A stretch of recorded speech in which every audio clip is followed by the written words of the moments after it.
Una vez más, gracias por acompañarnos en Miguel Calzada León y amigos todos especiales. Y el orgullo para mí es poder llamar a alguien y decirle, te invito a este podcast, y que me diga con una facilidad y con un orgullo que sí, significa que uno ha hecho una labor bonita de amigo. Hoy, una persona de verdad que yo quiero conocer más, pero está en mi renglón de amigo especial, Pablo McKinney Ortiz. Pablo.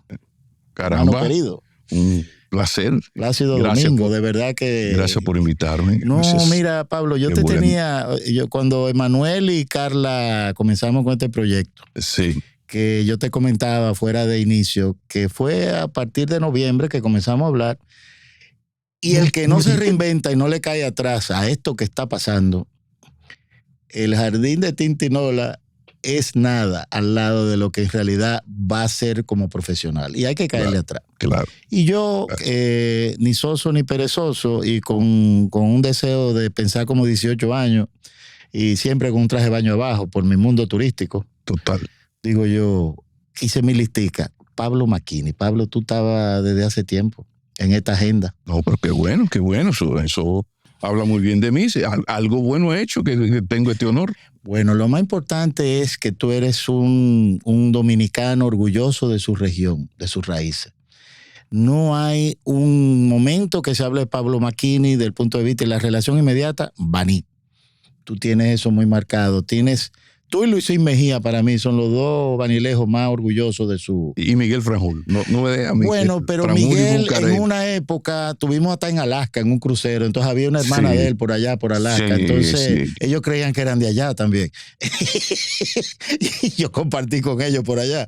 Pero sí, Miguel cae en el mismo renglón. Pero vamos, yo quiero conocer más de esa historia, de ese joven periodista, escritor, comunicación, yo te doy seguimiento con lo que haces en la radio, tienes unos análisis muy puntuales, pero esa es la parte más adelante que vamos a hablar. Yo quiero conocer el background de Pablo McKinney.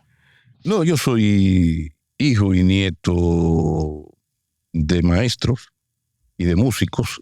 Mi familia paterna eran mi padre y 10 hermanos, los 11 eran músicos. 10 hermanos. Entonces, somos fundamentalmente eso, y yo he sido desde, bueno, ¿cómo te cuento? En el año 71, las crónicas del béisbol amateur de Baní las escribía yo y las publicaban. ¿Qué edad tú tenías ahí? Yo tenía en el 71 10 para 11 No años. me digas. Entonces la cosa vino desde ese entonces, que recuerdo que don Virgilio Ortiz Bosch era representante de una firma licorera para toda la región sur, iba mucho, prácticamente todos los fines de semana, a la región y especialmente a Sombrero Baní, que los Ortiz Bosch son de ahí, y entonces él le traía esa crónica a don Rafael Herrera, y eso salía en el Listín Diario. El orgullo para mí fue que mi madre tuvo el acierto de recortar algunas, y guardar algunas. Y luego con los años apareció eso. Y entonces, bueno, siempre hago la anécdota porque eso marcó mi inicio de esa atracción que tiene en mí, lo de publicar, lo de escribir, lo de comunicar. Yo soy fundamentalmente un comunicador. ¿Y música? ¿Tuviste con qué tocas? Yo tuve mi etapa de músico revolucionario. Tú tuviste en 7 días, pero no en 7 días. No, pero yo fui, por ejemplo, del equipo de artistas de la Patricio Lumumba en Moscú. Era de los cantantes y cantautores fijos de Radio Santa María. Tú eres muy joven, quizás no vas a recordar esa época, pero por ejemplo, yo gané el concurso de una canción a Duarte que organizó Radio Santa María en el año 76. Eso es La Vega, ¿no era? La Vega. Santa María de La Vega. Entonces yo soy muy de ahí, en esa época de mucho combate, que uno terminaba de cantar y lanzaba la guitarra a la izquierda y salía corriendo por la derecha porque venía la policía. Que eso es bueno contárselo a los muchachos para que... sobre todo era aquella época. Sí, sobre todo algunos muchachos que tienen ciertos devaneos con el trujillismo y con las dictaduras. Que todavía... De cómo era la dicta blanda, ¿no?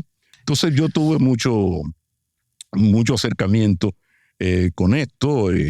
Recuerdo que cuando yo me iba a Rusia, yo hice varios conciertos. Uno de ellos era Para el adiós basta un canto.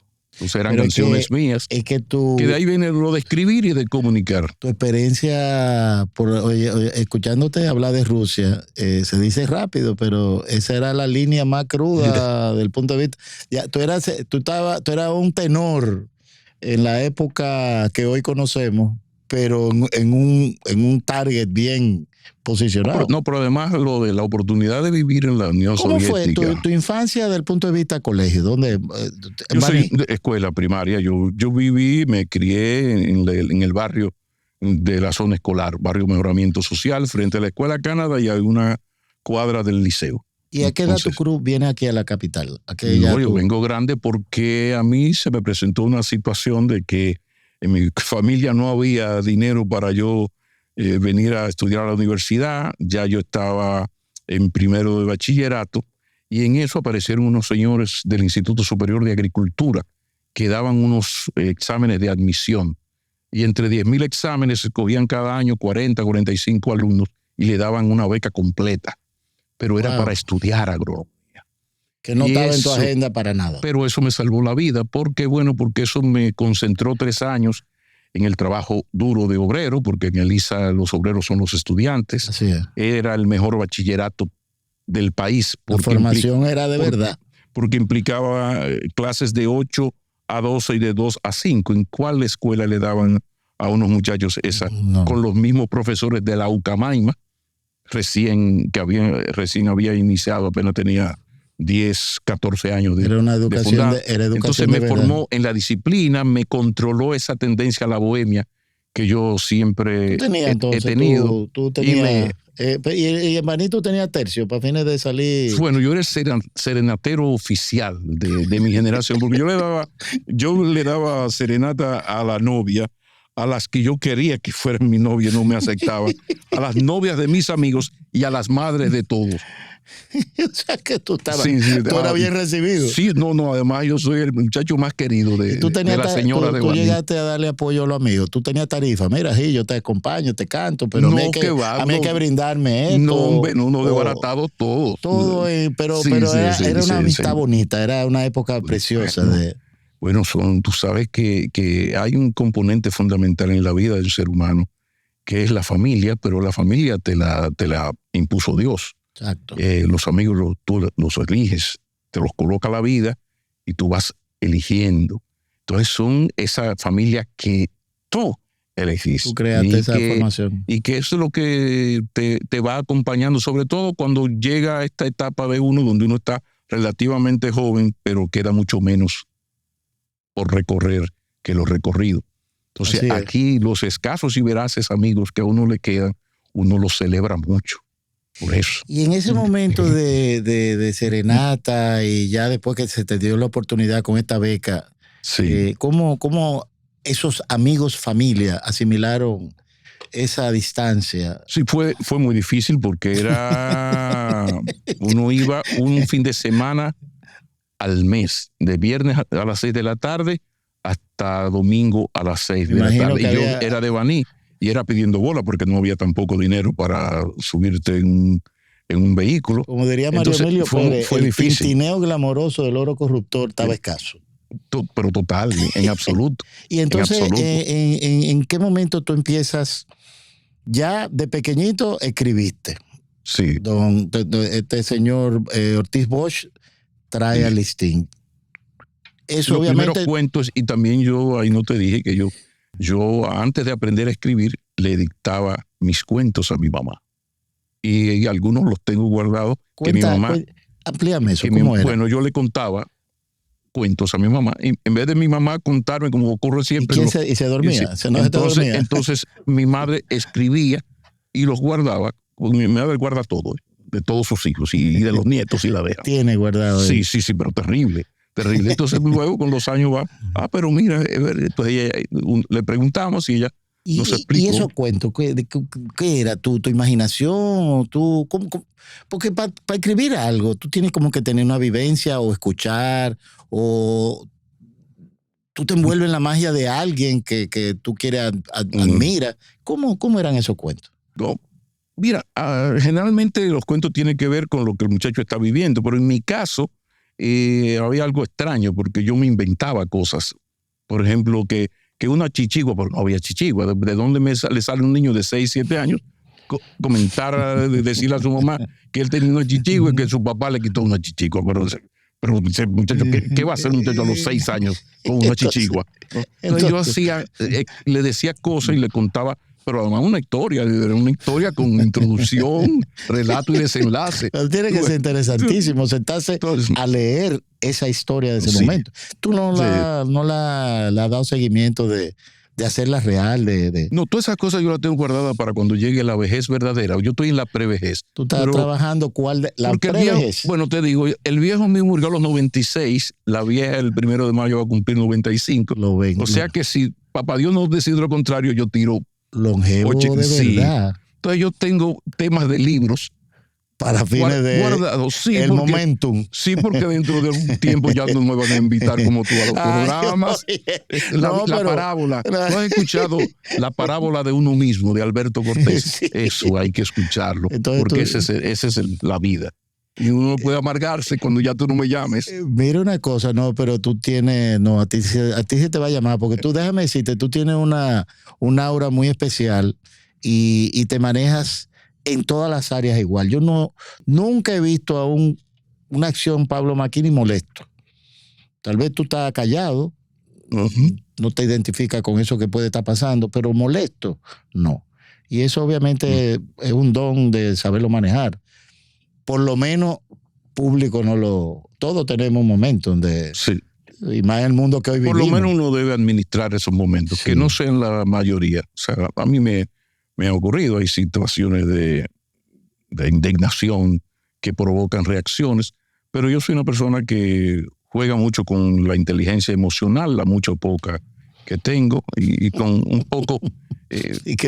un poco el estoicismo ayuda mucho. La filosofía del estoicismo, de tú saber, y eso yo lo sé hace muchos años, que tú no debes luchar con lo que no se puede cambiar, y que es parte de lo que está ocurriendo hoy, que la gente se le ha olvidado el asunto personal. O sea, ¿qué tú estás haciendo por ser mejor? Decía Cabral que para vivir mejor hay que ser mejor. Entonces, ¿qué tú estás haciendo? Mira, tú acabas de acordarme, Archie López, hablando así con nosotros en el podcast, dijo una realidad. Sabemos criticar al máximo, pero ¿qué aportamos? O sea, claro. ¿Cuál es el papel que jugamos?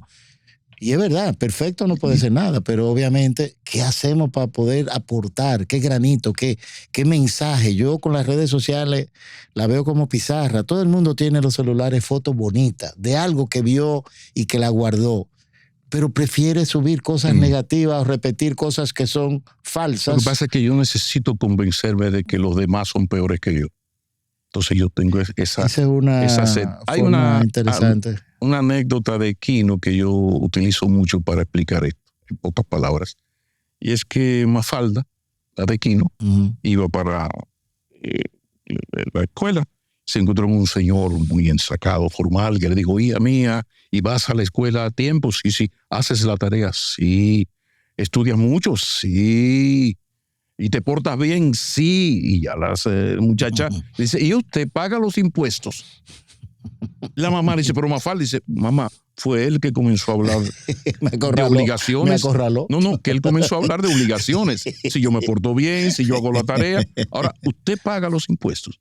Entonces, esa es una reacción. Quino era un genio. Pero fino, muy fino. Fino. ¿A qué edad tú te vas a Rusia?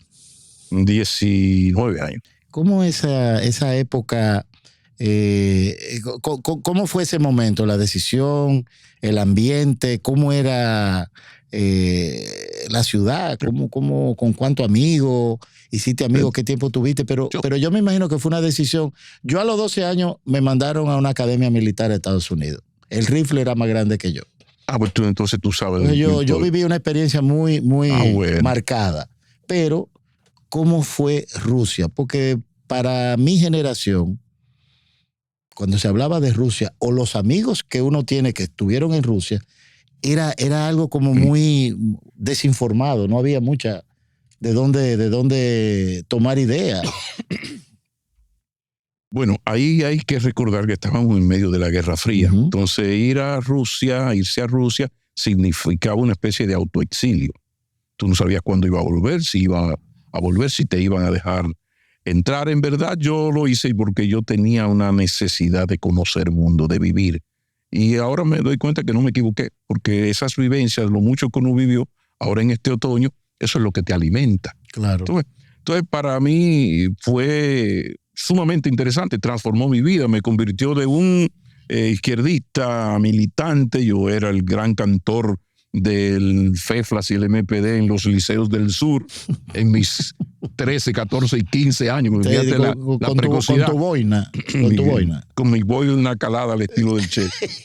No, pero fue muy interesante porque me curaron de comunismo, de izquierdismo, y me convirtieron en lo que he sido desde entonces, un socialdemócrata.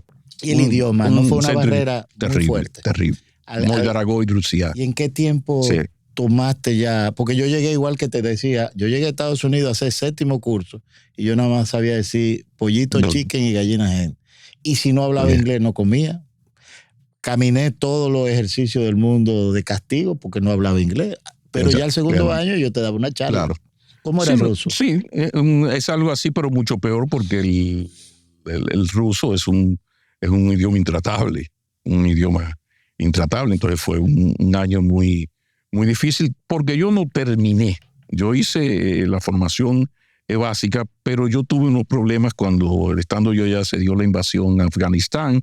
Yo era el secretario de la Asociación de Estudiantes Dominicanos en Rusia, y entonces en eso te daban unas participaciones especiales por ser miembro de ese comité. Además, yo habían hecho una especie de casting y yo había quedado como parte del equipo de cantores. Y los fines de semana íbamos a cantar a los barrios de Moscú. Cuando ocurre lo de Afganistán, a mí me toca hablar. Y yo me manifiesto en medio de la Patricio Lumumba, absolutamente en contra. De la guerra. En medio de la Unión, en Moscú. Digo, ¿por qué? Bueno, porque lo que pasa es que yo soy dominicano. La República Dominicana ha sido invadida. Y yo he seguido igual en eso. ¿Y qué pasó? ¿Un silencio? En lo de tratar de ser coherente. Bueno, mira, te voy a contar una primicia, algo que yo no he contado. Yo tenía una relación con una compañera que era un miembro importante de las juventudes, una de las responsables de las juventudes comunistas cubanas en Moscú. Y esa persona que tenía vínculos con el DNI cubano, que controlaba la universidad, me recomendó: yo creo que lo mejor que tú puedes hacer es irte, porque hay una situación difícil. Yo había venido de vacaciones el primer año, y aquí, que todo salió muy bien, cuando yo regresé, recuerdo que fue la primera vez que yo me pude reunir con don Juan Bosch.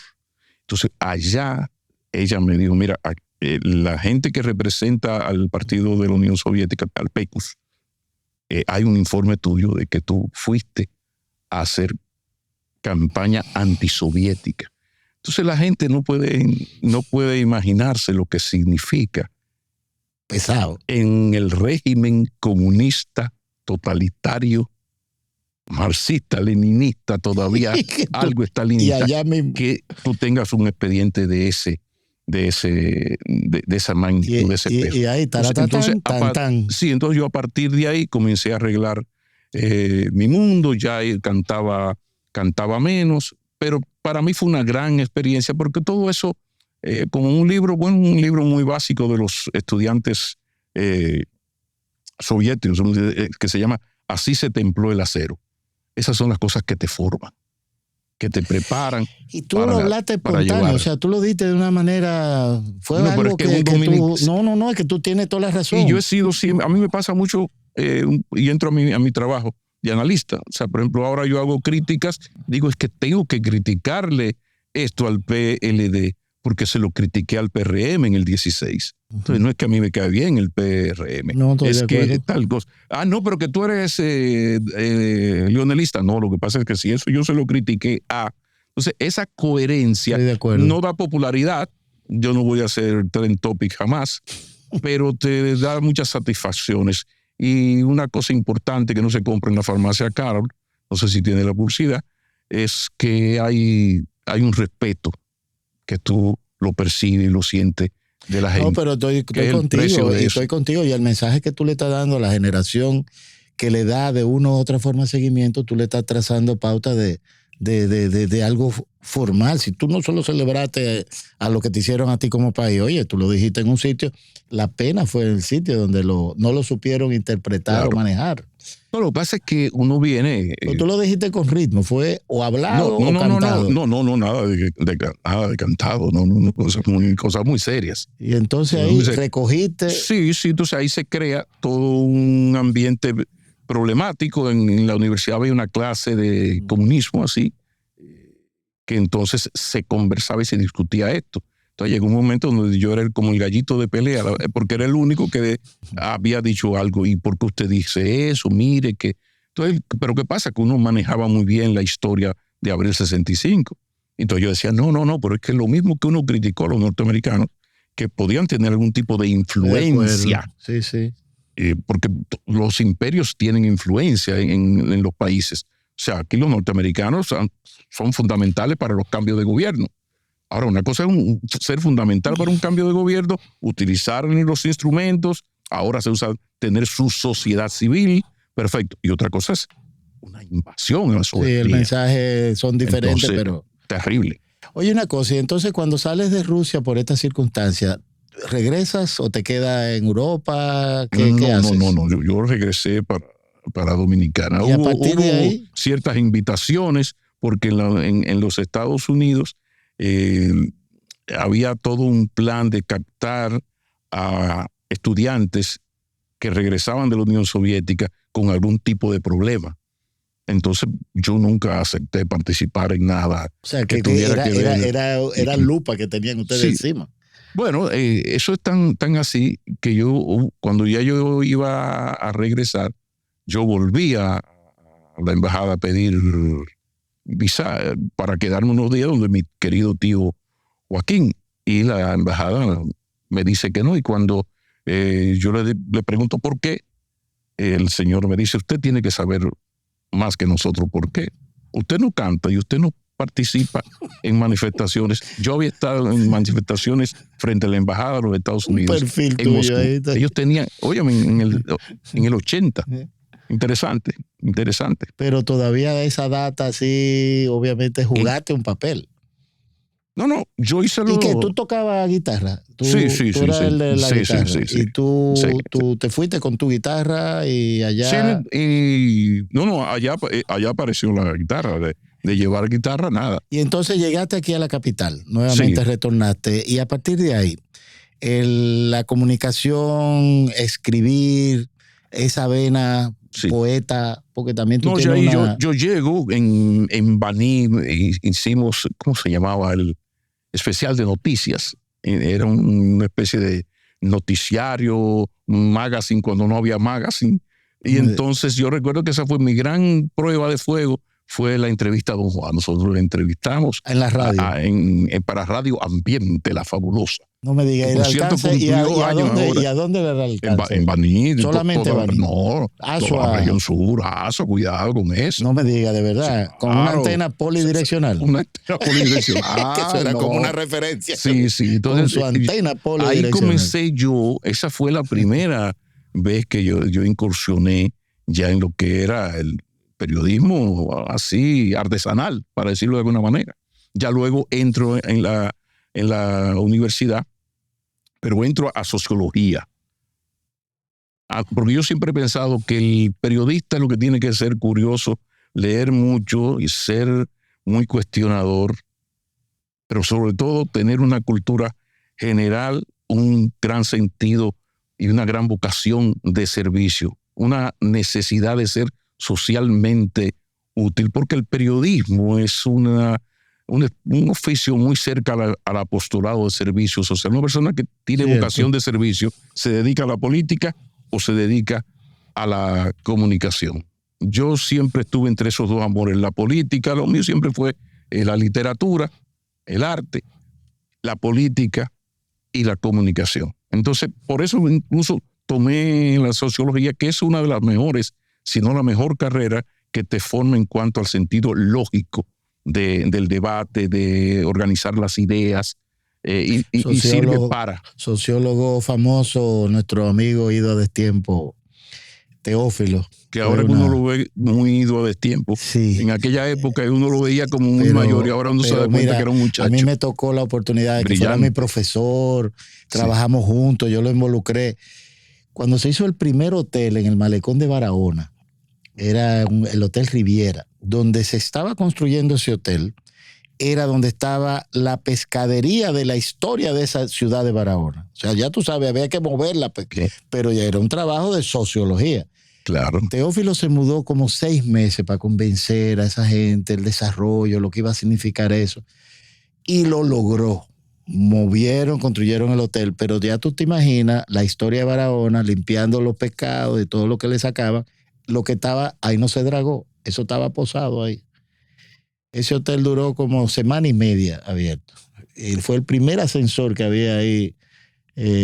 Pero una pena, uno que está en historia y anécdotas de este mundo. Sí, y dime una cosa, entonces, esa entrevista con el profesor Juan Bosch en radio en Baní, ¿qué edad tú tenías? No, ya yo era un señor mayor, yo tenía 21 años. Pero ya mayor, operado varias veces. Operado de próstata y todo eso. Tú no podías cargar pesado. O sea, yo soy del 59, o sea, que yo en el 82 tenía, 23, iba a cumplir 23 eso años. Tuvo que haber sido de verdad una experiencia. O sea, además que una anécdota muy buena, porque cuando algún político dominicano se ha puesto un poco de insolente conmigo, yo le digo, tenga cuidado, que a mí el único político que me ha dado un boche y yo lo he aceptado orgulloso y feliz, se llama Juan Bosch, porque yo a Juan Bosch cometí el error por mi nerviosismo en esa entrevista. Te daba respeto, era una cosa... Y aquí no. No, pero porque yo lo llegué a conocer. Él nació en el 1909. Sí, pero tú naciste en casa con piscina. En la César Nicolás Penson. No, pero en la César Nicolás Penson frente al Santa Teresita Viejo. Él nació en el 9, igual que mi papá en La Vega. O sea había una relación. Tú tienes otro... Yo vengo de... No, llévame al paso. Era Gascue, pero... Perdóname. Excúsame. Pero entonces cuéntame. A don Juan, yo le hago la pregunta a don Juan, ¿qué le ha parecido esta gran caravana que acaba de ser el PLD? Yo le hice esa pregunta en el momento que don Juan estaba centrado en atacar al PRD, porque abrevan de la misma fuente, había que golpearlo. Y el PRD es el que hablaba de caravanas. Anda para el carajo. Y don Juan me dijo, mira Maquini, porque él conocía bien a mi papá. Entonces me llamó por el apellido, mira Maquini, acabas de decir un disparate, esa es una tontería, porque eso de caravanas lo hace el tigueraje del PRD, es que hace caravanas, el PLD marcha junto al pueblo.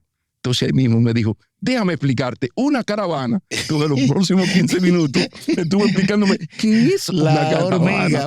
Entonces lo grande del caso, yo siempre hago una anécdota porque yo en vez de ofenderme, porque ese señor me dice, es que es una tontería.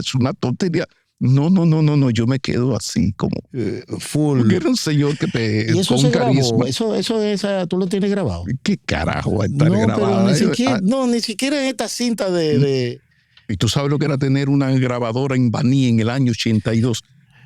Sitúate, que tú estás muy en gas. Sitúate en Baní. Pero es verdad. Ahora, qué pena. Son de los momentos que has dicho una tontería. Eso es una tontería. Sí, pero oye, no. Tú sabes que a mí me pasó algo similar. Yo hice Turismo 96-2000 con los 3 candidatos a la presidencia en ese momento. Okay. Peña Gómez, Jacinto Peinado y Leonel Fernández. Hotel Jaragua. Productor Alfonso Rodríguez. 3 días por separado lo grabamos con un paredón de los directores y presidentes de todas las asociaciones turísticas que había en ese momento. Las mismas preguntas. Cassette 3/4. Unidad móvil de Horacio Lamadrid. Claro. Nunca se guardó nada de eso. Eso se... Apareció algo en YouTube en estos días, pero fue de alguien de Jacinto Peinado. Pero oye, la experiencia de nosotros, nacimos en el 95 como CTN. Eso fue en el 96. Tampoco existía esa cultura. No había nadie pendiente a eso, no había nadie como pensando en esa documentación a guardar. Sí. Ahora, una experiencia de entrevistar así, yo la tuve, fue ver el paredón, recibir a Peña Gómez, subirlo a la suite presidencial del Jaragua, sí, igual a Leonel, igual a Jacinto Peinado, y yo un pichón de Guízaro organizando un evento. Claro. ¿Cuál era su visión hacia el turismo 96-2000, el que ganara? Leonel, la pregunta a todo el mundo, ¿usted nombraría a un político o un empresario del sector secretario de turismo? Leonel dijo que iba alguien del sector privado. Ahí, chacho, ahí todo el mundo se mandó a hacer saco blanco. Felucho. le dieron un killing, Bameso 12-0. Felucho, 4 años. Y ese videíto lo mandaban a buscar donde él decía que era alguien del sector privado. Bueno, pues Felucho tenía una empresa inmobiliaria, quizás tenía alguna salida pero fue político. Entonces, obviamente, tuvimos que conocer porque no lo conocíamos, el sector turístico. Pero y recuerda quién era Felucho en ese momento. Incluso siempre se pensó que el candidato iba a ser era Felucho. Un peso pesado, joven de ese momento. No, y de la preferencia de Don Juan. Sí, era muy de ese círculo. Sí. Pero importante. Me pongo más o menos una experiencia igual y entonces me llamaban y me dije, mandan una copia del video donde él dice que era alguien del sector privado. Y yo mandé como 10 copias. Pero después de eso se cogió qué sé yo qué. Mira una cosa, pero tú ves que tenemos más o menos algo en común, pero yo te quiero llevar también a mi territorio. Tú que tuviste y dijiste algo de la oportunidad de mundo, de conocer lo que fue Rusia, etcétera. Fuera del país, ¿qué tú conoces? ¿Qué tú has dejado de conocer? Sí. ¿Qué está en tu bucket list de que tú tienes que anotarte esa visita? Es importante, yo conocí parte de la cortina de hierro, o sea, del grupo de países de la URSS, y ya luego tuve la oportunidad de vivir 6 años en España, en Madrid, en Barcelona. Es maravilloso, una experiencia de verdad. O sea, viví también en 2 oportunidades un buen tiempo en los Estados Unidos. Entonces, yo viví... ¿Y no te marcaron? 11. ¿No te tenían los americanos marcados con el cantante de aquella vez en Rusia? ¿No? ¿Tú no tuviste problema? No, me permitieron, se ve que me permitieron la entrada. Se ve que cantaste fino, o sea, que no fue... Pero esas son experiencias. O sea, ¿cuántas personas uno puede conocer y preguntarle eso de venir de un Rusia en ese momento? Lo que pasa es que si ellos te investigaban, se daban cuenta de que todo lo contrario.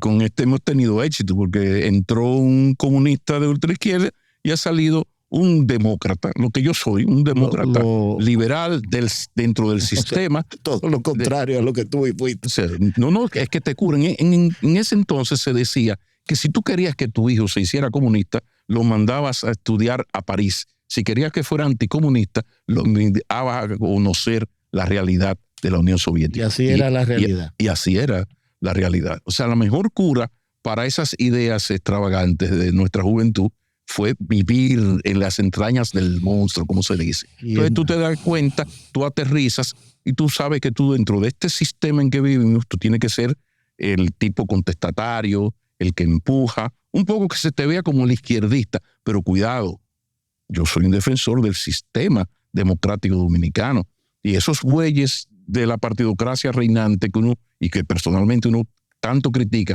yo también he sido su defensor, como incluso de dirigentes políticos en momentos difíciles de su carrera, porque yo creo que tú tienes que tener una visión panorámica de cuál es tu país, dónde está tu país, y cuando tú, por ejemplo, analizas la dictablanda de Balaguer y la comparas con el semillero de dictaduras en América del Sur de esos años, tú te das cuenta que fue un paso de avance.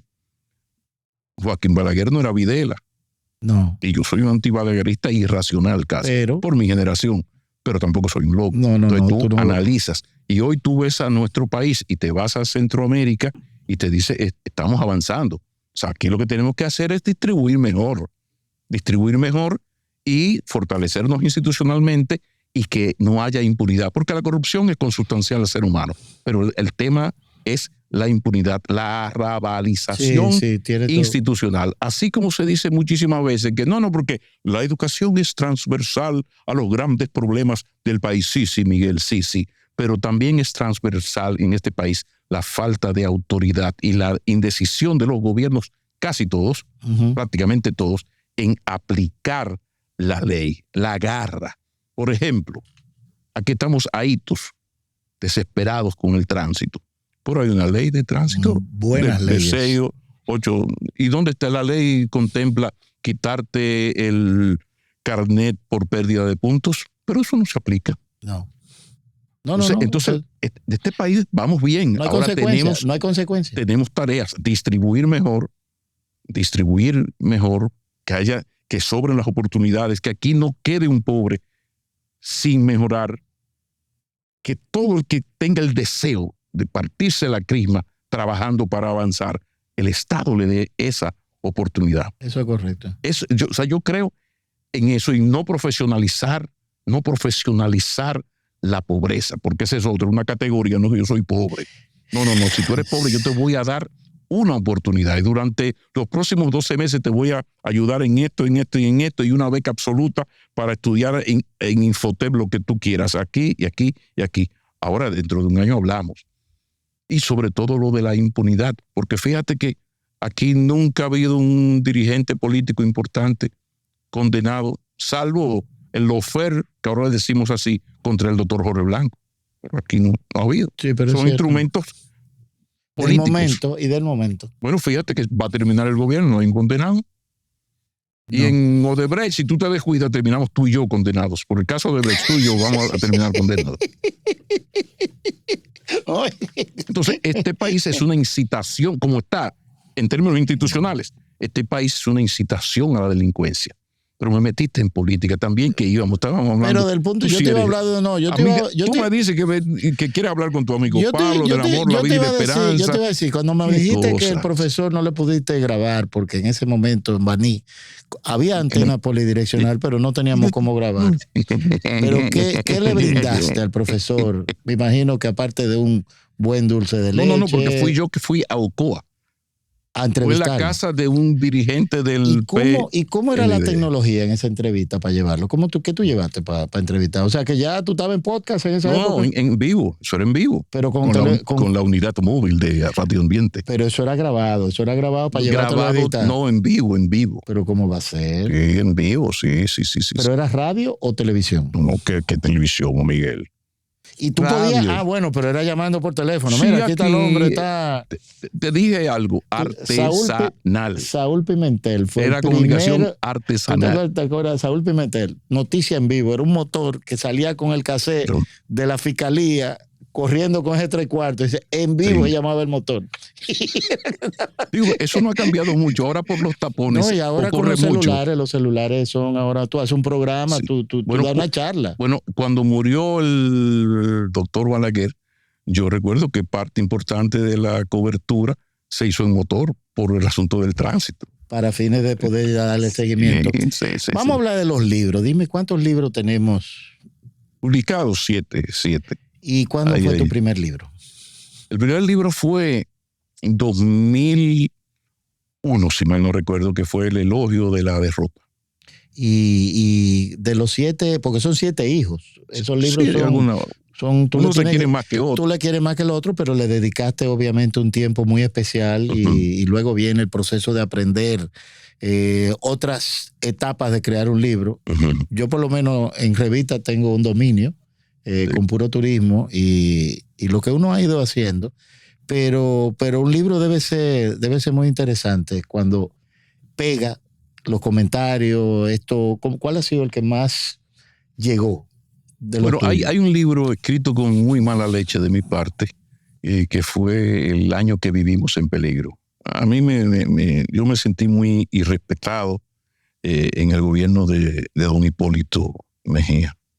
Y ocurrieron cosas lamentables, se hicieron cosas que no conviene mencionar nombres, pero a alguien que yo quiero muchísimo se le trató peor que a mí todavía y aquello fue lo que todo el mundo conoce, las cosas lamentables que ocurrieron en ese gobierno. A uno lo sacaron de muy mala manera del matutino que teníamos, Yolanda Martínez. Seamos en el 27 y en el 13, Yolanda Martínez. Y fue una situación que tú te sentiste en términos personales, pero también en términos sociales y políticos, mucho irrespeto. Tú recuerdas el apresamiento de Marino Zapete, la vez que el diablo ganó aquella torpeza de intentar la reelección contra todo, teniendo todo en contra.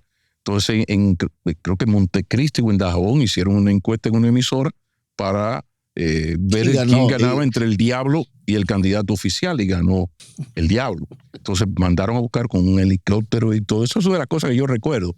A esos periodistas lo trajeron al DNI. Me pasaron muchas cosas terribles. Yo me hice, así se llama el libro, El año que vivimos en peligro, el diario político y sentimental de una crisis.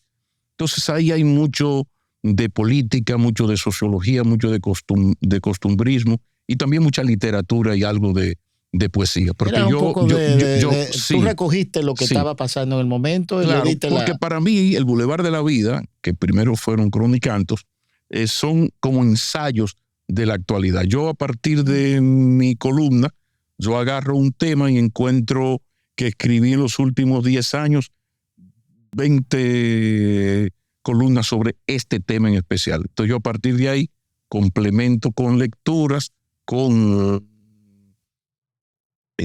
diálogos y entrevistas, y de ahí yo hago el libro. O sea, para mí casi todos mis libros tienen una conexión. Por ejemplo, el más reciente, El precio de vencer, cuenta la crisis de la división del PLD. La fuente primaria para yo escribir eso son esas columnas diarias que yo escribí durante todo ese tiempo. Entonces no es una transcripción de las una columnas, sino que a partir de ahí eso me permite a mí armar. Y yo, por influencia de don Juan, siempre trato de ser muy didáctico. Y por herencia de mi padre y abuelo. La anécdota de ese libro que te marcó, sí, tú la tienes muy clara. Y la que te dio la mejor satisfacción de que llegó y que fue todo lo contrario a esa experiencia de ese Bueno, libro. Está ese, como te digo, de el año que vivimos en peligro. Y hay un libro de crónica poética que se llama El amor, por ejemplo. Que ese es un libro, yo le tengo un cariño porque hay muchos personajes. Sabes que en esto de la crónica, yo no llego a poeta. Eso es un error que hay. Yo tengo una prosa poética, que es otra cosa. Entonces, lo mismo es más la prosa poética. Entonces, en esto hay mucho de invención, mucho de imaginación, mucho de lo que te han contado, pero también a veces trabaja lo personal. Sí. Entonces, en ese librito hay mucho personal, y es hasta bonito porque es una especie de soundtrack del amor. O sea que... Sí. Pero fino, está una descripción muy fina. Sí. Oye, una cosa, y de las amigas de toda esta serenata que tú diste, cuando tú volviste, crecieron ya. Tú sabes que ¿Cómo está ese juego? Tú sabes que en asuntos de amor, en asuntos de las damas, un caballero siempre ha de tener mala memoria. Total. Entonces a mí se me olvidan. Pero las direcciones sí, porque tú te acuerdas de las calles. No, quedan las canciones, quedan los poemas. Y los tercios del amigo de esa época. Claro que sí. Y tu visita permanente, Baní, tú la tienes... No, claro. O sea, ¿Y a Palmario Cuba? ¿Tú eres habitué? No, durante un tiempo visitaba con cierta... Nosotros teníamos una casa en Palmario Cuba. Con cierta frecuencia, pero yo he sido más de Baní y más de Salinas. Nosotros recuerdo que mi padre iba manejando y nosotros teníamos que sabernos los nombres de los ríos que cruzábamos, los 5. Y yo recuerdo que pasábamos para allá para el Marocoa, Quijaquieta, Sombrero, era Matanza. O sea, tú salías del pueblo, pasabas por el llano, luego por Sombrero, luego llegaba a Matanza, luego pasaba a Quijaquieta, ahí estaba Arroyo Hondo, si seguías te encontraba con Caldera, si doblaba a la derecha estaba Fundación de Sabana Güey. Exacto, nos regalaron unos chivos una vez, unos chivitos. Tu papá era una persona especial. Era una aventura, pero teníamos que sabernos los nombres de los ríos. Y de la comunidad. Ruta y de la comodidad, pero era bonito, era algo. Claro. Hasta un día que como allá éramos 5 y mi padre y mi madre 7. Entonces, para llevarnos, cada uno llevaba un amigo, éramos 12. Una guagua ya. Entonces, en el carro, por ahí por Sombrero, comenzaron a jugar dando como cocotazo y le han dado al chofer, que era mi papá. Se paró a la derecha, le dio un correazo a todo el mundo, se devolvió y vendió la casa. Sí. Tenía carácter. Le dieron se le marcaron 3 dedos. Nadie sabe. Se creó una comisión de investigación de todo. Nadie sabe. Yo no podía hacer porque a mí me tenían en la camioneta en una station bien atrás, pero le dieron un tablazo. Y el tema de Palmario Coata ahí llegó. Porque mi mamá decía, yo vengo a trabajar, no a vacacionar. Y entonces todo el mundo tenía agenda y ella tenía agenda. Claro. Entonces no tenía sentido. Pero Baní yo lo tengo como algo muy, muy marcado porque yo iba con él mucho a esa zona y buenos amigos. Y sobre todo ese Baní de entonces era muy familiar. Era una gran familia. Era una gran familia. Había una zona de los bares, había unos bares como con unas enramadas. Yo estaba en el Bosque en esa época, el bar-restaurante El Bosque, con Papi Sazón Bernabel. Sí, o sea que tú ahora mismo le hago a los ojos a varias personas. Sí. Entonces, ahí yo llegué ahí, creo que ahí con Pololo, uno que le decían Pololo, que no era el comediante. No lo César. No, pero le decían a un amigo. Aquí la gente iba a venir como de repente, vamos a venir, acá hay una fiesta. Claro. Pero esa carretera yo le tenía un miedo, respeto. Claro. Pero se manejaba despacio y además de Baní, mujeres muy hermosas y muy bien educadas. Los capitaleños les encantaba cuando le llegaba la edad casadera ir a Baní a buscar damisela para formar familia. Mira, interesante. De verdad. Por eso aquí muchas familias tradicionales de la capital y de San Carlos, en especial, raíces. La madre es Guerrero, es Báez, es Ortiz. Y del mundo de los mangos, que yo no te puedo dejar ahí de Baní sin que hablemos de los mangos. ¿Tú dominas el tema? Todo banilejo no domina el tema, ha disfrutado el tema, que es comer el mango más sabroso. El marotear en familia. Lo que pasa es que en el caso mío, en casa de mi abuelo había una mata maravillosa, en la casa de tío Jesús había otra mata, en la casa de mi padre había otra. O sea que el marotear, el mejor mango, que era el rosita, el banilejo, no era necesario, pero en la formación de mi generación, el marotear es una cosa fundamental. Yo me crié haciendo guerras a tomatazos en la finca de Peravia Industrial, de la famosa. Eso era así. Eran actos delictivos. Ahora tú puedes caer mal preso por eso. La famosa, la familia marotear. Serrano. Don Roberto Serrano, que Dios lo tenga fue abogado en la gloria. Sí, mi papá fue abogado de la famosa. Un caballero de fina estampa. Tenía casa en Palmario de Coa. Amante de Baní y que creyó en Baní a inicios de los años 60. Llegó en el Baní en el año 64, se estableció, y Baní tiene 2 familias honorables y 2 grandes nombres. Don Masú, que luego heredó Rafael Perelló, y ese Roberto Serrano. Y tienen un centro cultural bellísimo. Sí. Hermano Pablo, yo estoy agradecido de verdad. Yo espero que con todo y que llegaste de nuevo a la política, te saqué de la política y tuvimos la oportunidad de saber que viviste una experiencia muy chula y ante todo te tengo que piropear en la cápsula que grabaste que hiciste post Semana Santa. Qué deseo de contar accidentes y difuntos en una cultura donde vuelve lo que dije al inicio. ¿Por qué no cosa bonita? Entonces, pero te quedó bien. Yo se lo copié a varios grupos internacionales.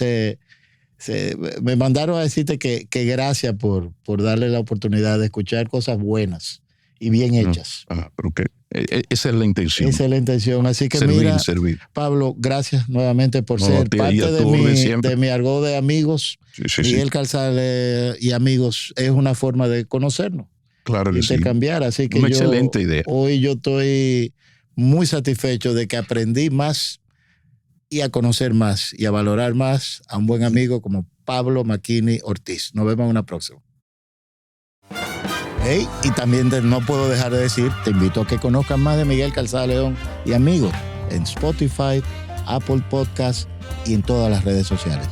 Síguenos.